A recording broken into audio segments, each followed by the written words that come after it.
Bíblias em Eclesiastes, livro de Eclesiastes, já passando agora para o nosso momento de exposição da palavra, Eclesiastes capítulo 3, e nós leremos do verso 1 ao verso 8. Livro de Eclesiastes,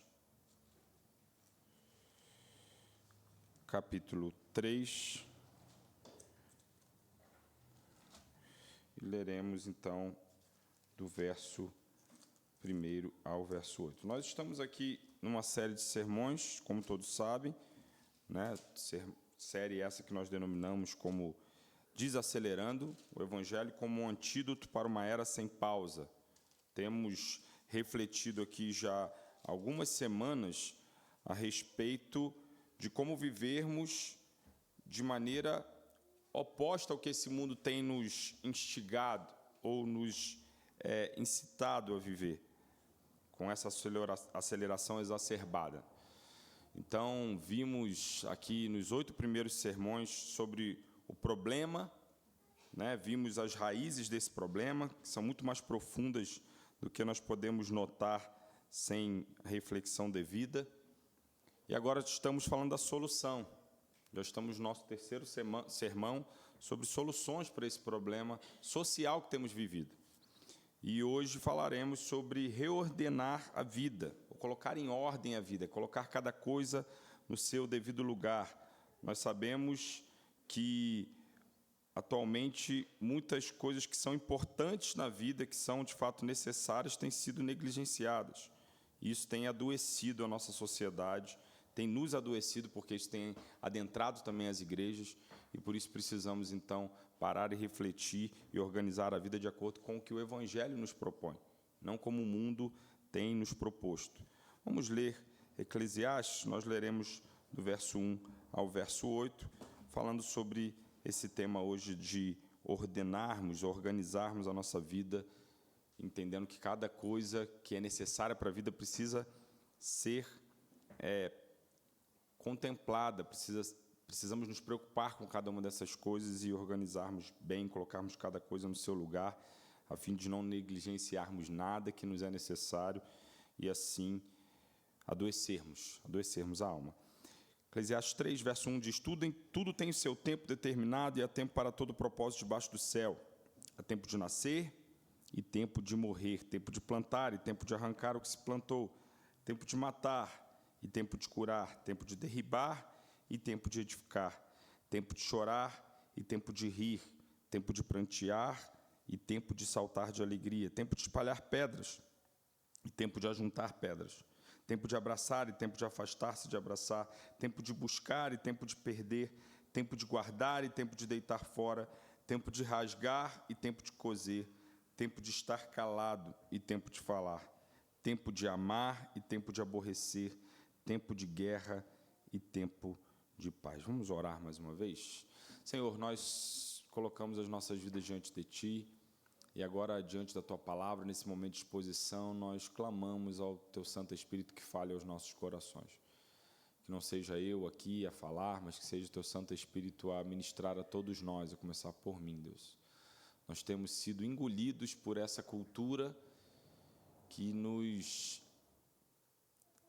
faz um chamado, nos faz um apelo de não pararmos, de só acelerarmos, de que tudo aquilo que precisamos está na força do nosso braço. Por isso, muitas vezes nós também, cristãos, temos sido influenciados, temos visto essa cultura que é anticristã, vai contra o ritmo que o Senhor construiu, vai contra a maneira que o Senhor nos chamou a organizar a vida. Muitas vezes isso também tem adentrado as nossas igrejas, as nossas casas, as nossas vidas, Pai. E por isso muitos de nós, têm adoecido na alma, na mente. Senhor, esse é o mal do nosso século, da nossa sociedade. E com humildade, nós estamos diante aqui da Tua palavra, clamando ao Teu Santo Espírito que fale aos nossos corações, para que nós possamos estar alertas, para que sejamos alertados por Ti e vivamos uma vida diferente. Nos salve desse tempo, Deus, desse tempo mau, onde as pessoas têm se dedicado de forma exacerbada às conquistas, ao trabalho, à correria, e têm esquecido de tantas outras coisas que são importantes na vida. Que nós possamos ordenar as nossas vidas, organizá-las de acordo com o ritmo do Senhor. Nos instrua nesse tempo, Deus, fale aos nossos corações, para que nessa construção que temos feito em toda essa série, possamos aprender um pouco mais hoje e que ao final, Deus, desse tempo, de fato tenhamos respostas sólidas para vivermos a vida de uma forma diferente. Esse é o nosso pedido, Senhor, fale aos nossos corações. Nós clamamos isso humildemente, mediados por Cristo, em nome de Jesus. Amém. Irmãos, como dito, estamos aqui nessa série, agora nessa parte onde temos tentado trazer respostas, não que teremos todas as respostas, é uma reflexão que nós precisamos não parar por aqui, mas dar continuidade. Precisamos que seja constante. Entretanto, temos tentado dar algumas respostas a essa era complicada que temos vivenciado, de muita correria. Nós vivemos em um tempo, como já foi dito aqui, onde nós rompemos com os antigos marcos do tempo. Manhãs para trabalho, tardes para descanso, noites de silêncio. Nós fomos artificialmente desfeitos, ou melhor, esses marcos foram artificialmente desfeitos, porque hoje nós podemos trabalhar de madrugada, responder mensagens do outro lado do mundo em segundos e consumir informação até o sono nos vencer. A vida, irmãos, parece ilimitada, mas o ser humano não é ilimitado. Estamos nos tornando uma geração que eu fiquei pensando em um termo que pudesse contribuir, e me veio em mente o termo monofásico. Quando você pensa em algo monofásico, você está pensando em uma única fase. Nós somos pessoas que têm sido absorvidas, uma sociedade que tem sido absorvida a um único fazer, ou único a fazer, uma única meta, uma única métrica de valor, a produtividade. Estudamos como se tudo dependesse do próximo diploma, trabalhamos como se o mundo acabasse no próximo fechamento, corremos, mas sem saber para onde. E como nós temos visto, isso tem nos adoecido, porque a vida não pode ser feita de uma coisa só. Nós não temos necessidade de apenas uma coisa só. O trabalho é necessário, as conquistas são necessárias, mas nós não somos monofásicos, nós temos outras necessidades. E negligenciando, então, essas outras necessidades, nós temos adoecido. Burnout, crise de ansiedade, depressão. Nós temos visto a nossa sociedade em colapso, irmãos. E nós precisamos, então, de um antídoto que é o Evangelho. Como advertiu o filósofo sul-coreano Chu Han, nós vivemos em uma sociedade hoje que ele chama de sociedade do desempenho, onde todos são empreendedores de si mesmos, gerenciando sua imagem, seu tempo e seu futuro como um negócio 24 horas por dia. Nessa lógica, descansar parece fraqueza, dizer não parece perda, e respeitar o tempo das coisas parece fracasso. Mas o resultado não é o sucesso, irmãos. O resultado tem sido a exaustão. E é nesse cenário caótico que a sabedoria antiga de Eclesiastes 3 brilha como um farol silencioso em meio à neblina. Verso 1 nos diz: tudo tem o seu tempo determinado e há tempo para todo o propósito debaixo do céu. Isso não se trata de uma poesia romântica sobre o fluir da vida. Tampouco é um convite à passividade estoica, irmãos. Trata-se de um chamado à sabedoria prática, a sabedoria de reorganizar a vida à luz da realidade. Deus estabeleceu tempos e nós somos chamados a viver com discernimento, humildade e equilíbrio. O pregador nos ensina com maturidade espiritual que nós não podemos tentar dominar o tempo, mas responder coerentemente a ele. E que há tempo de calar e tempo de falar, há tempo de trabalhar, mas há tempo de descansar. Que há tempo de produzir, mas há tempo de desfrutar do que produzimos. há tempo de nos esmerarmos em cada vez mais construir, mas há tempo de contemplarmos, ficarmos em silêncio, há tempo do ócio, há tempo de não fazer nada. E a verdade é que, negligenciando muitas das nossas necessidades, nós temos organizado mal a nossa vida e nós precisamos, então, urgentemente fazer algo. O tema, ou o título da nossa mensagem, do nosso sermão dessa manhã é Reordenando a Vida, respeitando cada tempo necessário. Reordenando a vida, respeitando cada tempo necessário. O que nós exploraremos, portanto, irmãos, não é apenas uma sequência de versos cadenciados, é um mapa de sabedoria existencial. Um convite a reorganizar o caos e colocar cada coisa em seu devido lugar, a viver de modo coerente com os tempos que Deus determinou, sem ansiedade, sem idolatria da produtividade, sem desespero por controle. O texto, e nós precisamos aqui, como não temos feito uma série sequencial, embora com sermões expositivos, mas não de forma sequencial como temos costume, é preciso nós nos voltarmos aqui um pouquinho ao contexto de Eclesiastes. Nós precisamos lembrar que esse é um texto de sabedoria, que está inserido ali em uma parte das Escrituras que nós chamamos de livros sapienciais, livros que têm o intuito ou o objetivo de nos trazer sabedoria para a vida. São livros poéticos, assim como Provérbios, assim como o livro de Salmos, assim como Cantares. Alguns rejeitam a autoria de Salomão, dizendo que pode ter sido um discípulo de Salomão, porque em alguns momentos parece aqui que a linguagem que é utilizada nesse livro é tardia. Entretanto, há grande força também para acreditarmos que foi Salomão, de fato, que escreveu esse livro. Eu, particularmente, acredito que assim tenha sido. Ele se chama aqui de Kohelet, o pregador. Se entendermos, então, como Salomão, nós veremos pela datação dessa carta, ou melhor, desse livro, que Salomão escreveu esse livro já de forma mais tardia, realmente, no final de sua vida. Enquanto Provérbios ele escreve em sua juventude, Cantares é provável que ele tenha escrito na sua fase adulta, aqui já é o velho Salomão, olhando para trás e refletindo sobre tudo que viveu e nos dando, então, gotas de sabedoria para viver. Muitos encaram como se esse livro fosse um livro pessimista, um livro de fatalismo, um livro que nos encoraja, de fato, a suspirarmos e nos entregarmos, então, ao destino, sem nenhuma ação que nos seja dada como responsabilidade. Mas é exatamente o oposto. Salomão não está escrevendo um livro fatalista. Salomão não está escrevendo um livro que não nos requer uma resposta.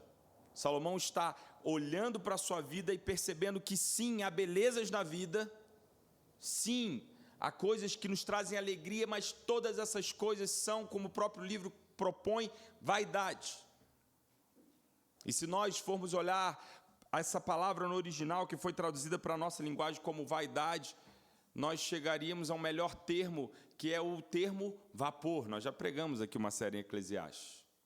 Tudo é vapor, tudo é efêmero, tudo é passageiro, tudo é fugaz, nada é sustentável. Ele não está dizendo que nós não devemos, então, nos alegrar na vida, desistamos da vida, entremos, então, num ciclo de depressão. Não é essa a proposta de Salomão, ele está, pelo contrário. Ele nos diz, e tem trechos no livro que ele diz assim, olha, se vista bem, use um bom perfume, se alegre com a sua esposa, se alegre com seus filhos, coma uma boa comida, festeje, porque o que há na vida é isso, essa é a alegria da vida. Entretanto, isso não é suficiente, ainda há um vazio em nós que precisa de resposta. Entretanto, toda a alegria da vida, ela vem e passa, ela não é sustentável, e todos nós reconhecemos que a nossa alma ainda precisa se aquietar, e as coisas que a vida proporciona não nos traz essa quietude, e Salomão conclui então esse livro dizendo assim, o fim da vida é temer a Deus, o fim da vida é conhecer a Deus, e se nós não o conhecermos, nós não encontraremos a plenitude, nós não encontraremos o preenchimento para esse vazio. É nesse contexto que Salomão, nesse ciclo de refletir sobre a vida, e mostrar, né, suas faltas, como a vida nos traz parte, mas não o todo, que ele então escreve esse capítulo 3, que nos é muito conhecido. Texto esse que muitas vezes é usado, por exemplo, em cultos fúnebres. Não é verdade? Você já deve ter visto por aí algum culto fúnebre, alguém falando: há tempo para todas as coisas, há tempo de chorar, há tempo de luto. De fato, esse texto está nos tratando ou nos trazendo, e Salomão está tratando a respeito da soberania de Deus e como Deus nos traz tempos diferentes, e nós não podemos tentar dominar o tempo, mas nós precisamos responder com sabedoria a cada um dos tempos que vivemos. Mas esse texto também pode nos trazer algo muito relevante para o que temos refletido nessa série: a necessidade de respeitarmos tempos, a necessidade de respeitarmos cada coisa que a vida tem como necessidade. Nós precisamos, irmãos, entender que nós não fomos feitos para uma coisa só. Nós estamos em uma era, essa era da produtividade, que te conclama a ser viciado em trabalho, em se dedicar como prioridade, ou colocar como prioridade o seu trabalho.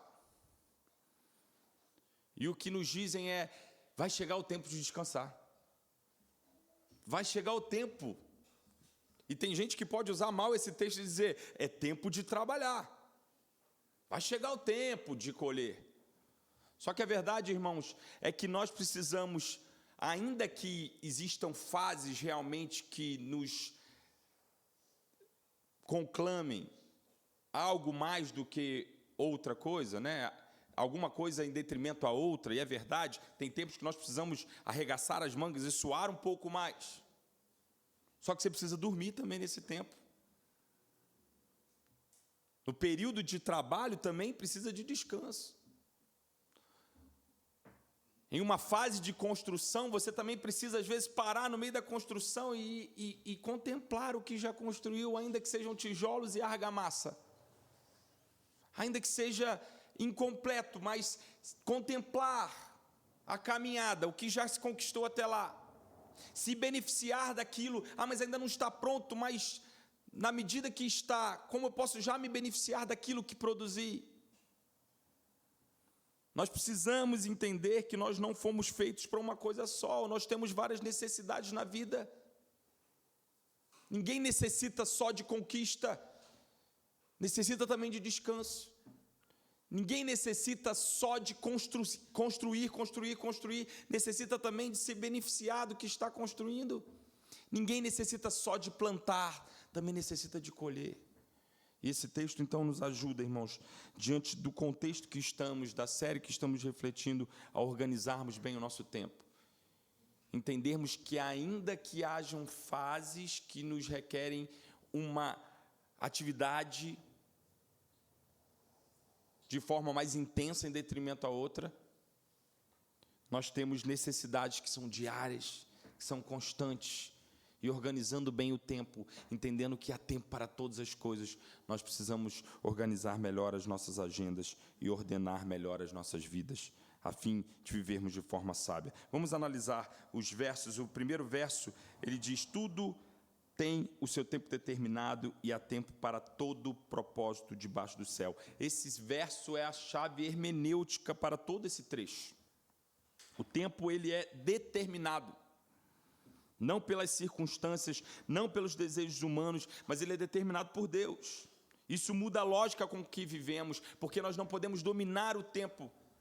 Mas o chamado aqui é respondermos aos tempos que o Senhor nos traz.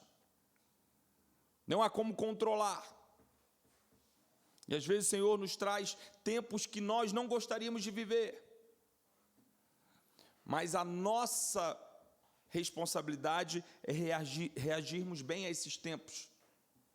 Não temos como controlar, porque há um tempo determinado. Aqui faz menção à soberania de Deus. Mas entenda, alguns aqui veem como um fatalismo.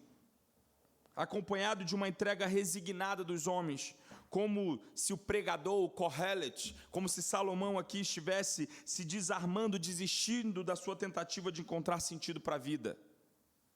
E nos dissesse, não há jeito, as coisas vão acontecer e tem que acontecer, então comamos e bebamos porque amanhã nós morreremos. Mas não é essa a ideia do texto. A ideia é entender que de fato você não tem controle sobre a sua vida, você não tem controle sobre os tempos que chegam, porque esses tempos estão determinados.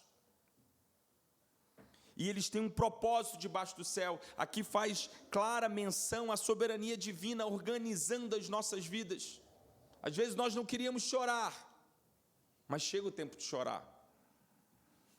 Esses dias eu estava conversando com uma pessoa, falando, que tem cuidado de uma idosa, e ela já consciente de que está chegando os últimos dias dessa mulher, que ela cuida.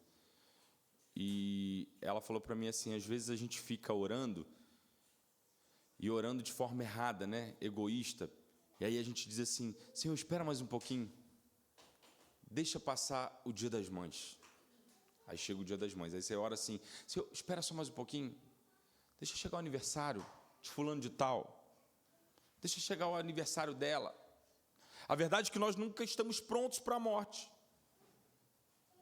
A verdade é que ninguém vai escolher esse tempo para a vida. Eu quero passar um tempo de luto. Mas o que o texto nos mostra, ele nos revela, é que nós não temos controle. E viver de forma sábia é responder ao tempo que já está determinado.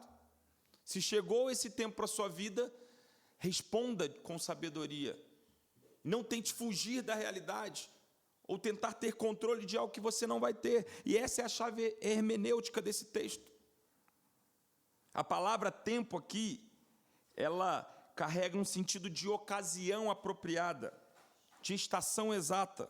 Não se trata apenas de cronologia, mas de ocasiões. Nós poderíamos, então, interpretar ou traduzir a uma ocasião determinada. Há um propósito para cada ocasião que já foi determinada por Deus e chega às nossas vidas.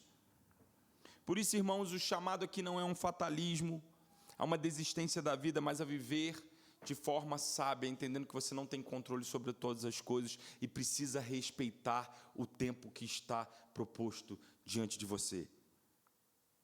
E esse trecho, de fato, destaca a soberania divina, mas, como já dito aqui, irmãos, também podemos aplicar a isso que temos refletido semanalmente aqui em nossa série de sermões. Nós não somos seres monofásicos ou monoviventes, como se precisássemos de uma coisa só na vida.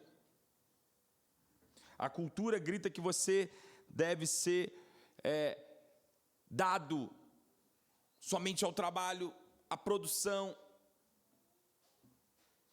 Interpretando mal esse texto, coloca o tempo de descanso para um futuro que nunca chega, mas nós, diante desse texto, entendemos que no ritmo de Deus, nós temos várias necessidades na vida, e nós precisamos organizar bem, lidando com cada uma dessas necessidades. Entendendo que nós precisamos de tempo também para o descanso, não só para o trabalho. Tempo para o silêncio, não só para a fala. Tempo para a contemplação, não só para a construção. E por isso, irmãos, o pregador nos ensina então um grande segredo em prol de uma vida equilibrada e com sabedoria. Salomão está nos dizendo que nós devemos ser sábios e aprender a lidar de maneira correta com cada circunstância. O verso 2, ele começa então a destrinchar essa ideia e nos traz diversos exemplos. Verso 2, ele diz, há tempo de nascer e há tempo de morrer. É interessante isso, porque às vezes estamos vivendo em tempos diferentes, não é? Existe uma música da Oficina G3 que chama Compartilhar. E aí tem uma frase que diz assim, no quinto andar é a dor e o choro que anuncia uma nova vida. No sexto andar, há outra dor e choro, lamento de uma despedida. Como se em um mesmo prédio, um vizinho está chorando, se alegrando pelo nascimento de uma criança, no outro andar tem um vizinho lamentando a despedida, a morte que chegou em sua casa. É verdade que todos nós passaremos por tempos diferentes, e nós precisamos entender que há tempo de nascer e há tempo de morrer. A vida é assim. Enquanto uns celebram uma nova vida, outros choram a morte, e todos nós faremos os dois, passaremos pelos dois. A vida e morte nos lembram que não somos nós que temos o controle, irmãos, que estamos nas mãos de Deus. Deus é o doador da vida, mas é Ele que mantém e também que tira a vida. Saber passar bem pelas duas situações é ser sábio. Quantos lutam de todas as formas contra a morte, gastam todos os seus bens tentando impedi-la, mas o pregador nos orienta: se adapte ao tempo de comemorar o nascimento e o tempo de lamentar uma perda. Ele continua e diz: há tempo de plantar e há tempo de arrancar o que se plantou. E aí nós percebemos então que ele não está somente falando de vida ou morte, ou do início e fim de vida humana, mas ele está falando de fim e início de ciclos. Quando nós nos deparamos com essa analogia, plantar e arrancar o que se plantou, nós percebemos que a nossa vida é feita de ciclos. Em alguns momentos é tempo de plantar, mas chega o tempo de arrancar o que se plantou. É verdade que, como já dito aqui, existem tempos na vida que nós devemos nos esforçar um pouco mais. É tempo de plantar, é tempo de trabalhar. A juventude nos traz essa ideia, não é? Estamos jovens, com saúde, é tempo de plantar, é tempo de construir. Só que mesmo no período de plantio, irmãos, nós temos necessidade de sono, nós temos necessidade de descanso, nós temos necessidade de lazer, nós temos necessidade de não manipularmos coisas, mas lidarmos com pessoas. E como já dito aqui, quando nós pregamos sobre o ritmo de Deus, na própria criação, ou quando nós observamos a criação, nós percebemos que Deus trabalha o tempo todo com ciclos. O fato da criação ter sido feita manhã e tarde nos mostra que Ele nos deu tempo para o trabalho, mas todos os dias também tem tempo para descanso.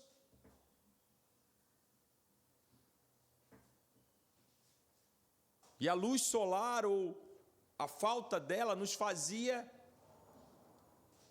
descansar. Nós éramos forçados a descansar, até que o homem foi manipulando as coisas. E aí primeiro foi uma lamparina, né? Uma tocha ali acesa, mas que não era suficiente para a noite toda, até que chega a energia elétrica.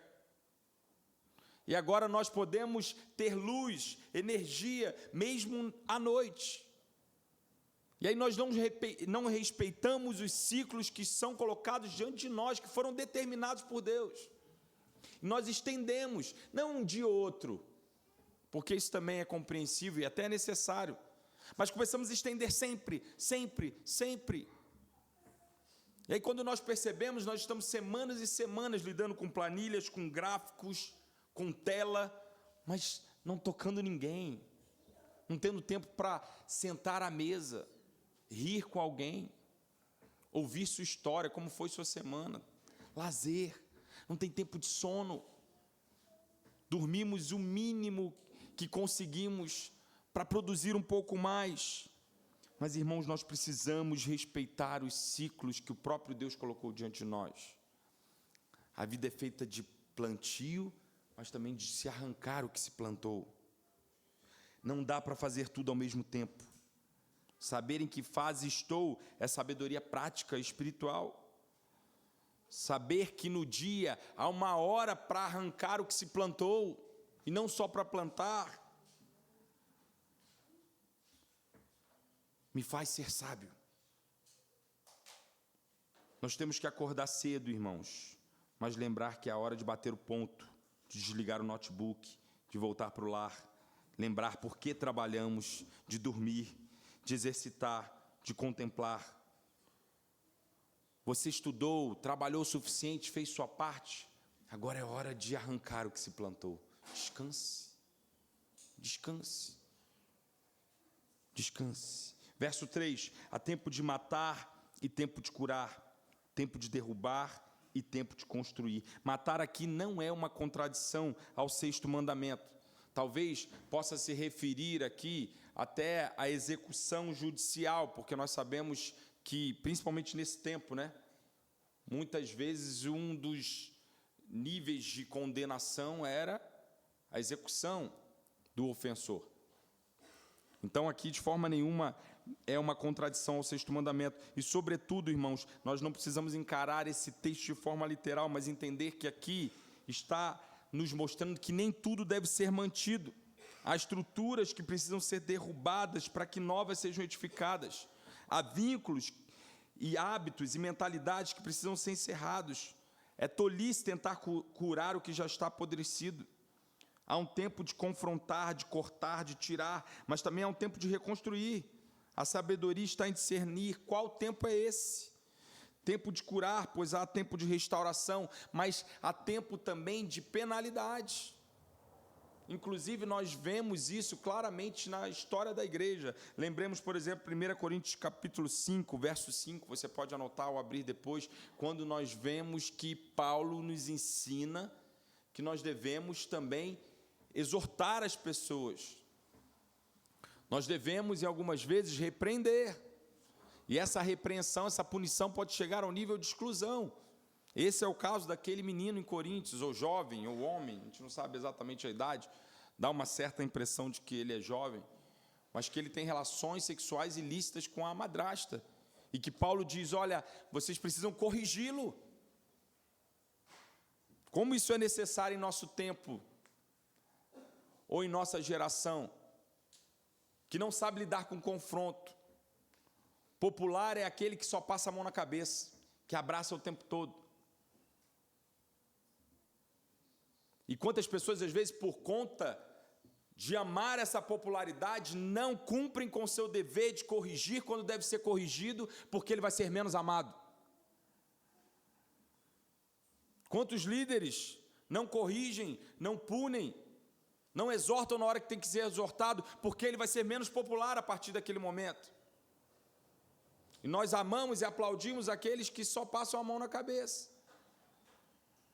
Estamos diante de uma geração que não sabe ser corrigida, que não sabe ser confrontada, mas o texto bíblico nos ensina que viver com sabedoria é entender que há tempo de curar, há tempo de nós curarmos, mas há tempo de nós matarmos, há tempo de derrubarmos e há tempo de construirmos. Há tempo de punição. É verdade que nas Escrituras, todas as vezes que nos fala de punição, visa a restauração. O próprio Paulo, nesse texto, 1 Coríntios capítulo 5, verso 5, ele diz que esse homem tinha que ser entregue a Satanás para que o corpo fosse destruído e o seu espírito salvo no dia do Senhor. Ou seja, a punição visa a restauração. Mas muitas vezes temos que punir, entender que é a punição que vai trazer a cura. Há tempo de matar e tempo de curar, há tempo de derrubar, de acabar com aquele ciclo. Não fique tentando manter algo que chegou ao fim. Se é tempo de derrubar, derrube, reconstrua. O verso 4 nos diz, há tempo de chorar e tempo de rir, tempo de prantear e tempo de saltar de alegria. Uma vida reordenada espiritualmente reconhece o valor da dor, irmãos. O luto tem seu lugar, o choro é legítimo. O problema é que muitos querem viver só de alegria. O Tiago pregou aqui sobre isso. A obrigação de ser feliz. Nós estamos numa sociedade onde nós somos o tempo todo obrigados a estar felizes ou demonstrar felicidade e trazer mensagens de positividade. Não é verdade? Ninguém posta no Instagram o seu fracasso. Ninguém posta no Instagram quando ficou desempregado. Acabei de ser demitido. Vamos lá, chefe, vamos tirar uma selfie aqui. Ninguém posta. A promoção tem que ser compartilhada lá no LinkedIn. Crachazinho novo, promoção, aí o crachazinho, né? Fotinho corporativa. Crachazinho da mesa, pá, promovido, tal. Aí já vem todo mundo, palminha do LinkedIn para se aplaudir a promoção. Mas ninguém posta o fracasso. Ninguém posta quando fica desempregado, quando é demitido. Ninguém posta quando não tem dinheiro para viajar, né? Férias, em casa mesmo. Em casa mesmo. Estou sem dinheiro, hein, pessoal? Em casa mesmo. Miojo e ovo hoje. É miojo e ovo. Vamos lá, miojo e ovo. Vamos fazer o miojinho aqui, botar o ovinho bem bonitinho e vamos tirar uma foto. Não, é o prato chique, top que alguém fez. Tá, vamos postar aqui. Aí, né? Nós estamos o tempo todo sendo incitados a mostrar positividade, que a nossa vida é boa o tempo todo. Isso é uma ignorância, é uma falta de sabedoria. O que Salomão está dizendo é que há tempo de rir, mas há tempo de chorar, e você não deve fugir do tempo que é tempo de chorar. E nós deveríamos respeitar isso. Talvez em nosso meio presbiteriano, reformado, seja um pouco diferente isso, né? Mas trazendo aqui uma realidade um pouco dos nossos irmãos pentecostais. Aí o varão, né? O varão está atravessando a rua, ei, varão! Aí o outro, ei, varão, e aí? Só vitória. Não é assim? Só vitória. Que só vitória, irmão? Hoje foi dia de derrota. Mas Deus é comigo. Deus é comigo, graças a Deus. Alguma coisa Ele está me ensinando na derrota. Não, a gente tem que mostrar positividade o tempo todo. Como a gente vê nesse cenário, nesse contexto, pessoas às vezes estão com a vida destruída, mas ela tem que fingir que está tudo bem, porque se ela mostrar tristeza, ela não é espiritual. Aí eu fico pensando, poxa, Davi ficou quase 10 anos em depressão. Quase 10 anos. E ele escreve seus salmos mostrando a sua angústia. Isso virou palavra de Deus, isso foi exposto para toda a cristandade. Nós sabemos que Pedro negou Jesus e depois ficou lá cabisbaixo porque negou Jesus, porque ele deixou que escrevesse sobre isso. Nós sabemos que Jeremias ficou depressivo porque ele escreveu sobre isso. Nós sabemos que Elias ficou dentro de uma caverna entristecido porque ele escreveu sobre isso. Mas por que nós estamos hoje em uma igreja que as pessoas não podem mostrar tristeza? Elas não podem falar nada que é negativo. E o que Salomão está dizendo isso é ignorância, é uma falta de sabedoria. A vida tem tempo de choro e tem tempo de alegria. Se é tempo de rir, vamos rir. Se é tempo de chorar, chore. Não há problema nenhum com isso. Se é tempo de prantear, pranteie. Se é tempo de saltar de alegria, salte de alegria. O verso 4 ainda nos diz: há tempo de espalhar pedras e tempo de ajuntar pedras. No contexto judaico, olha que interessante, espalhar pedras geralmente era um ato para criar um jardim ou um vinhedo.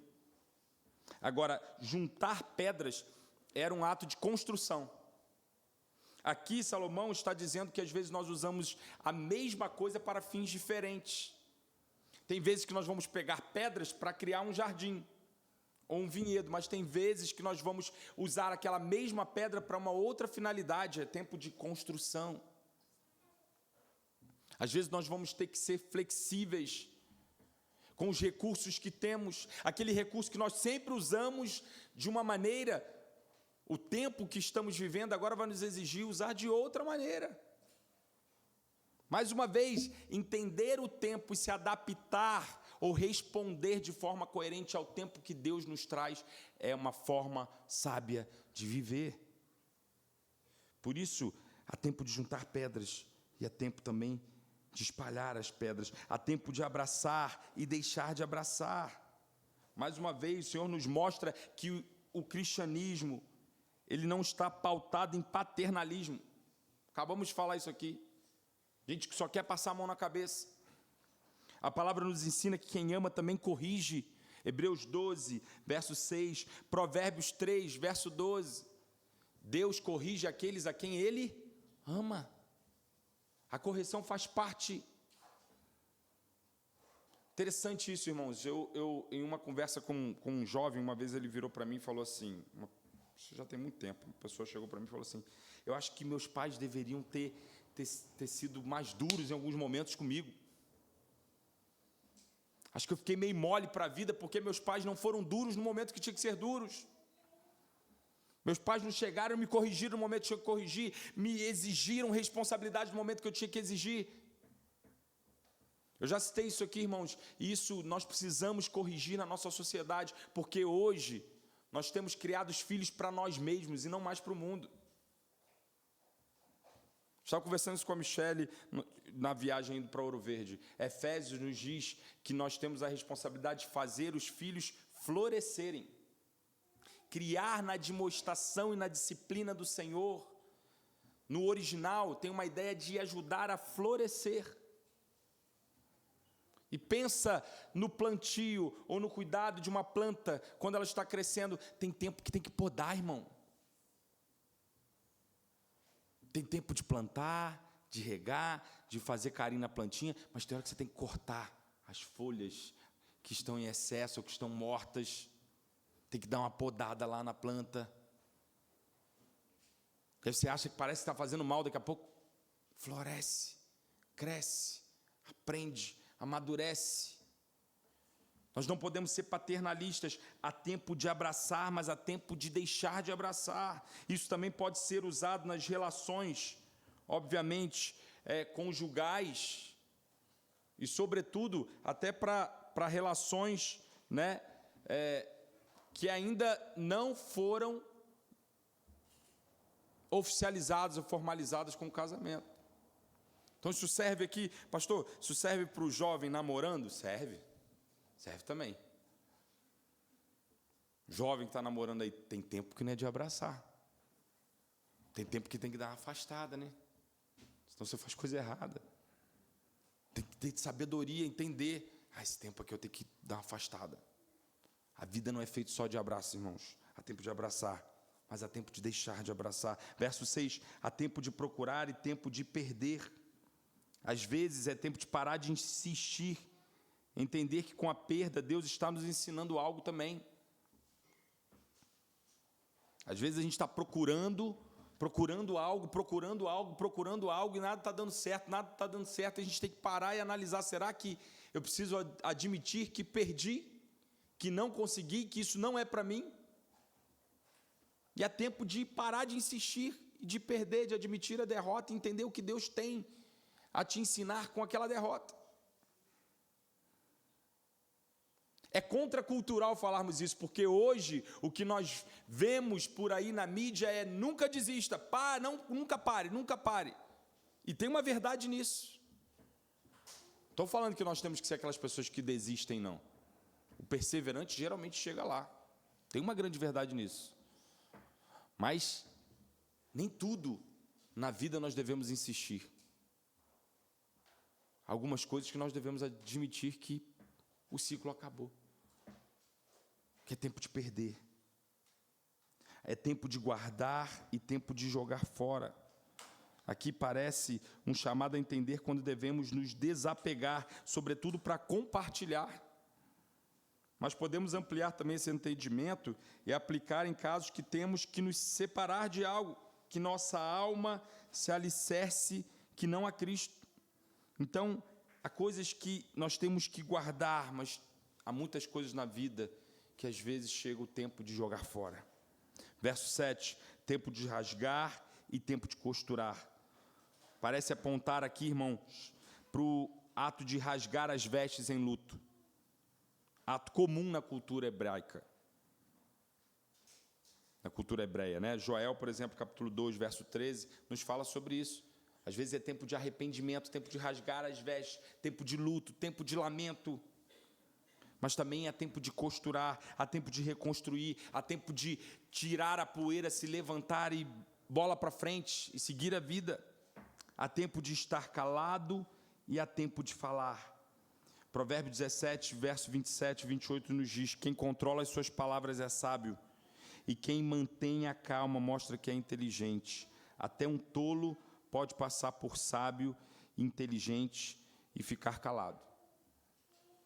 Tiago, capítulo 1, verso 19, diz: meus amados irmãos, tenham isso em mente, sejam todos prontos para ouvir, tardios para falar e tardios para irar-se. Há tempo de ficar calado. Há tempo de nos aquietarmos. Às vezes até de nos isolarmos para não machucarmos as pessoas em volta. Falarmos menos. Mas há tempo de falar. Quando chegou o momento de nos posicionarmos e falar, temos que falar. Verso 8. Tempo de amar e tempo de odiar. Tempo de guerra e tempo de paz. O objetivo, irmãos, sempre é a paz. Mas por vezes a mesma vem através do enfrentamento. Algumas vezes a paz vem pela guerra. E isso nós podemos também colocar ou trazer essa realidade para as nossas relações. Sabe aquela pessoa que acha, não, eu sou pacificador. A Bíblia me chamou a ser pacificador. Bem-aventurados pacificadores. E aí você vê que a pessoa está fazendo algo errado, você já falou uma vez, a pessoa não te escuta e você acha assim, paciência, melhor a paz, né? Principalmente para líderes aqui, saibam, às vezes a paz vem por meio de guerras, de enfrentamento. Maridos, pais, líderes de empresas, né, cargos de gestão, ministros do Evangelho. Qual a liderança que estiver colocada diante de nós? Quantas vezes dentro de casa seu filho, ele questiona aquilo que você está falando e você prefere, então, não, melhor, né? Melhor não ter discussão. Só que às vezes é pelo enfrentamento que virá a paz. É pelo enfrentamento que virá a paz. Assim como quando nos atacam, às vezes para manter a paz teremos que guerrear. Tem tempo de amar, irmãos, mas tem tempo de odiar, tem tempo de guerra, mas também tem tempo de paz. Obviamente aqui quando fala sobre o ódio, irmãos, não está falando de um ódio pecaminoso, mas está falando sobre quando nós entendemos que a nossa reação não deve ser uma reação pacífica. Concluindo, irmãos, e aplicando o sermão dessa manhã, nós concluímos então que sábio é quem entende a reação correta para cada contexto, assim como para o decorrer do dia. Cada coisa deve estar em seu lugar. Entendermos a nossa complexidade e multinecessidade nos levará a desfrutar a vida de forma mais salutar. Ser intolerante, não estar pronto à resiliência às mudanças da vida, acharmos que nós podemos controlar os tempos, se tivermos as ações corretas, ou não organizar a vida a fim de nos expormos a tudo que é necessário, é uma ingenuidade que pode nos levar à frustração. Nós precisamos reconhecer a soberania de Deus, o ritmo de Deus, os ciclos que Ele colocou sobre as nossas vidas e respeitar cada tempo e vivê-lo de forma sábia. Aplicando o sermão dessa manhã, a primeira coisa, hoje tem um pouquinho mais de pontos que o normal. Geralmente são 3 pontos, né? Hoje são 5. Primeiro, você vive como quem respeita o tempo que Deus estabeleceu? Uma pergunta para nós. Você vive como quem respeita o tempo que Deus estabeleceu? Muitos irmãos vivem como se o tempo fosse inimigo, ou como se pudessem manipulá-lo. O sábio não tenta dominar o tempo, mas organiza a vida a partir daquilo que Deus está fazendo em cada estação. Se chegou o tempo de chorar, chore. Para de ficar postando positividade no Instagram para ser acolhido pela sociedade. Se é tempo de chorar, chore. Se é tempo de se aquietar, se calar, se cale, pare de se expor, fingindo uma coisa que não é verdade, tentando manipular o tempo. Se é tempo de trabalhar mais, trabalhe mais. Mas se chegou o dia do descanso, a hora do descanso, o tempo de descanso, descanse. Alguns vão dizer, não, você está perdendo tempo. Vamos trabalhar um pouco mais, vamos trabalhar até adoecermos, e você vai se lembrar, não. Mas você vai ganhar menos dinheiro, que seja, mas ganhei minha saúde, ganhei minha família, tenho mais do Senhor, vivo a vida com mais sabedoria. Isso é o que importa. Lembrem-se, os nossos valores são os valores celestiais. Primeiro sermão dessa série, quando nós pregamos em Colossenses, sobre pensarmos nas coisas lá do alto, não é simplesmente um pensamento temporário, mas o que o texto está nos chamando, nos convidando, é a termos uma mentalidade. Essa é a ideia da palavra grega. Mentalidade, cosmovisão do céu.